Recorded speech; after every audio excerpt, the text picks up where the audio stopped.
မင်္ဂလာပါ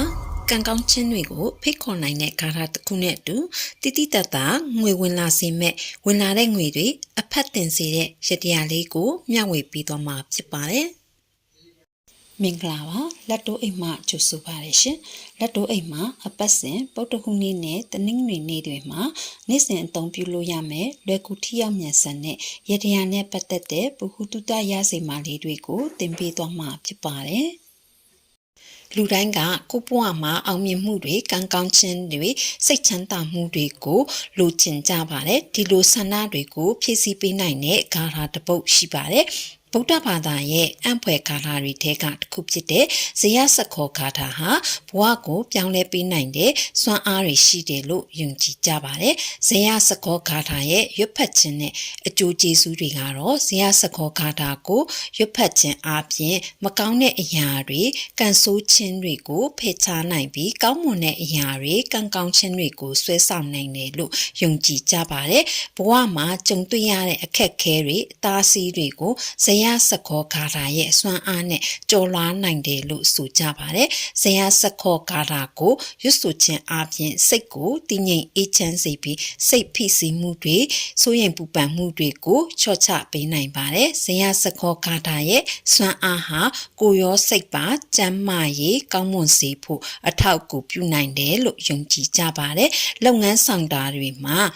အောင်မြင်မှုတွေရရှိစေပြီးစီးပွားရေးတွေတိုးတက်လာစေနိုင်ပါတယ်မိမိကိုယ်တိုင်ရောပတ်ဝန်းကျင်ကလူတွေအပေါ်မှာပါမေတ္တာတရားတွေပွားများလာစေနိုင်ပါတယ်ဇယစခောဂါထာကိုဘယ်လိုရွတ်ဆိုရင်အကျိုးထူးမလဲဆိုရင်ဂါထာကိုရွတ်တဲ့အချိန်မှာစိတ်ကိုတခြားအရာတွေစီမရောက်သွားအောင်အာယုံစိုက်ပြီးရွတ်ဆိုပြီးပါဂါထာရဲ့စွမ်းအားကိုယုံကြည်ပြီးစိတ်ထဲကနေလေးလေးနက်နက်ရွတ်ဆိုပြီးပါနေ့တိုင်းပုံမှန်ရွတ်ဆိုပြီးရင်ဂါထာရဲ့စွမ်းအားကိုပို့ပြီးခံစားရနိုင်ပါတယ်ရှင်ဇယစခောဂါထာကိုရွတ်ဆိုပြီးတဲ့အခါမှာငွေတွေကိုတရဟောဝင်လာဖို့ပြုလုပ်ပေးရမယ့်ရတရားလေးတစ်ခုရှိပါတယ်မိတ်ဆွေတို့အတွက်3ရက်အတွင်းတိတိတတ်တာငွေတွေတရဟောဝင်လာဖို့အတွက်ဘာမှလည်းမခက်ခဲဘူးမခဲရင်ဘူးပထမဆုံးလစ်ပိုပလင်းတစ်လုံးကိုဝယ်အထက်ကအရေတွေကိုခွက်တစ်ခုထဲထည့်ပြီးမြတ်စွာဘုရားကိုကတ်လိုက်လို့ရပါတယ်ပြီးရင်လစ်ပိုပလင်းထဲကိုပတောက်ကိုင်းကိုထည့်ပတောက်ကိုင်းကိုပလင်းထဲထည့်တဲ့အခါအရင်ကပလင်းအထဲကိုထည့်ပြီးအဖျားကအပေါ်ကဖြစ်နေဖို့ဂယုစိုက်ပေးရပါမယ်ပတောက်ကိုင်းရဲ့အပေါ်မှာဖျောင်းနိုင်အစိမ်းရောင်ကိုမိထွန်းပေးရပါမယ်ပတောက်ကိုင်းကပလင်းထဲမှာငြိမ်နေစေဖို့အတွက်ပလင်းကိုတဲဆိုရင်တဲတန်တန်ထည့်ပေးရမှာပဲဆန်စစ်လေးတွေထည့်ပေးရင်လည်းရပါတယ်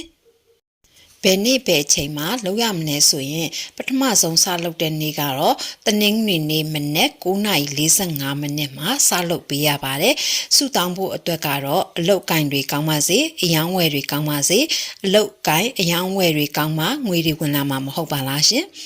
အလုံးမလုံးပဲနဲ့တော့ငွေမဝင်ပါဘူးเนาะအလုံးမကောင်းရင်ငွေမဝင်ပါဘူးအယောင်းဝယ်မကောင်းရင်ငွေမဝင်ပါဘူးတခုတော့ရှိတာပေါ့ထီပေါက်တာချဲပေါက်တာဆိုရင်တော့တမျိုးပေါ့เนาะအလုံးကောင်းအယောင်းဝယ်ကောင်းအောင်ဒီရတရားကိုပြုလုပ်ထားပါနောက်ထပ်ငွေလိုက်လာဖို့အတွက်နောက်တစ်ဆင့်လုပ်ရမှာကတော့ကြွေခရအိုးတစ်လုံးကိုရှာပါမရှိရင်လည်းဝယ်လိုက်ပေါ့เนาะကြွေခရအိုးကိုဖုံးဖွင့်ပြီးအပေါက်ကိုအုပ်ပေါဝါရဲ့အပေါ်ကိုရှောက်တီးတစ်လုံးတင်ပြီးရှောက်တီးတစ်လုံးရဲ့အပေါ်မှာဖျောင်းတိုင်အစိမ်းရောင်တတိုင်ကိုထွန်းပေးရပါမယ်ဖျောင်းနိုင်ကတော့အစိမ်းရောင်ပဲဖြစ်ရပါမယ်အခြားအယောင်တွေမရပါဘူးရှင်ထိုးရမယ့်နေ့ကတော့တနင်္လာနေ့မနက်9:45မိနစ်မှာလုပ်ပေးရပါမယ်မနက်အစင်မပြေတဲ့သူတွေကတော့ည9:45မိနစ်မှာလုပ်ရင်လည်းရပါတယ်ရှောက်တီးကအစိမ်းရောင်ဆိုရင်ပိုပြီးအစွမ်းထက်ပါတယ်ဝါနေရင်ညှိုးနေရင်သိမကောင်းပါဘူးဝင်တဲ့ငွေတွေနည်းစေပါတယ်စထွန်းတဲ့ရက်ကတနင်္လာနေ့မနက်သို့မဟုတ်ည9:45မိနစ်မှာထွန်းပြီးကြံတဲ့နေ့တွေမှာတော့အဆင်ပြေတဲ့အချိန်တွေမှာထွန်းလို့ရပါတယ်ဆွဲမြဲမြဲလုပ်ကြည့်ပါရှင်အဆင်ပြေလာပါလိမ့်မယ်အဆင်ပြေတိချအောင်တစ်ခေါက်ထပ်ပြီးမျှဝေပေးပါမယ်ပထမဆုံးဇယစခောဂါထာကိုမြတ်စွာဘုရားရှင်ရှိမှတရားကြည်ဖြူစွာနဲ့ရွတ်ဆိုပေးရပါမယ်ပြီးရင်ငွေဝင်ငွေလာစေဖို့အတွက်လစ်ပိုပလင်းအလွတ်တစ်လုံးထဲကိုပထောက်ကိုင်းကိုထည့်ပထောက်ကိုင်းမလှုပ်အောင်ပလင်းထဲ ပတ်လင်းထဲမှာတဲတန်တန်ဒါမှမဟုတ်ဆန်ထည့်ပြီးတော့မှပထောက်ကိုင်းရဲ့အပေါ်မှာအစိမ်းရောင်ဖျောင်းတိုင်ကိုထွန်ပေးရပါမယ်။တနင်္ဂနွေနေ့မနက်9:45မိနစ်မှာမီးပူဇော်ပေးရပါတယ်။ဒါကငွေတရဟောဝင်ဖို့ရတရားဖြစ်ပါတယ်။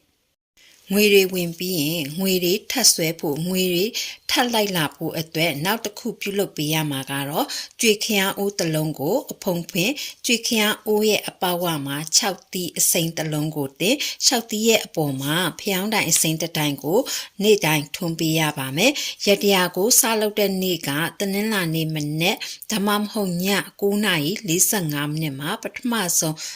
စလုပ်ပြီးတော့မှမီးထွန်းပေးရပါမယ်ကြံရက်တွေမှာတော့ဘယ်အချိန်မှာမီးထွန်းပြီးတော့မှရက်တရားလှုပ်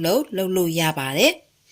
အခုမျှဝေပေးတဲ့ဂါထာနဲ့ရက်တရားကိုလှုပ်ပေးခြင်းဖြင့်မိတ်ဆွေတို့ရဲ့ဘဝမှာကံကောင်းခြင်းတွေကိုပိုင်ဆိုင်ပြီးငွေဝင်လက်ရွှင်နိုင်ကြပါစေရှင်လက်တိုးအိမ်ကိုကြည့်ရှုနေသူအပေါင်းစိတ်ချမ်းသာခြင်းကိုယ်ကြီးကျန်းမာခြင်းနဲ့ပြည့်စုံကြပါစေမိုးစံပန်းလေးလိုအစဉ်ထာဝရလန်းဆန်းပါစေစိတ်သွားတိုင်းကိုပါပြီးလူနိုင်တန်းနိုင်တဲ့ပုဂ္ဂိုလ်သူပုဂ္ဂိုလ်မြတ်တွေဖြစ်ကြပါစေမရှိတဲ့စကားများမကြားရပဲလက်ပြမှာစိတ်ရွှေငွေတွေတီးပြီးတော့မိမိရဲ့ဘဝမှာဖြစ်ချင်နေတဲ့စိတ်ဆန္ဒတွေကိုအကောင့်ထဲပေါ်နိုင်တဲ့သူတွေဖြစ်ကြပါစေဖရာရိတ်တရားရိတ်တန်ခါရိတ်ရဲ့ရိတ်အောင်ဝါဒအောင်မှာအောင်မြင်ကြပါစေမေတ္တာတရားကိုလက်ကင်ထားပြီးမေတ္တာပွားနိုင်ကြပါစေရှင်နောက်ပတ်တွေမှာလည်းလွယ်ကူထိရောက်မြန်ဆန်တဲ့ယတိယာနဲ့ပတ်သက်တဲ့ဘ ഹു တုတရစီမာလေးတွေကိုတင်ပေးသွားမှာဖြစ်လို့လက်တိုးအိမ်ကိုစောင့်မျှော်ကြည့်ရှုအားပေးကြပါအောင်နော်ဆုံးထိကြည့်ရှုပေးတဲ့အတွက်ကျေးဇူးတင်ပါတယ်ရှင်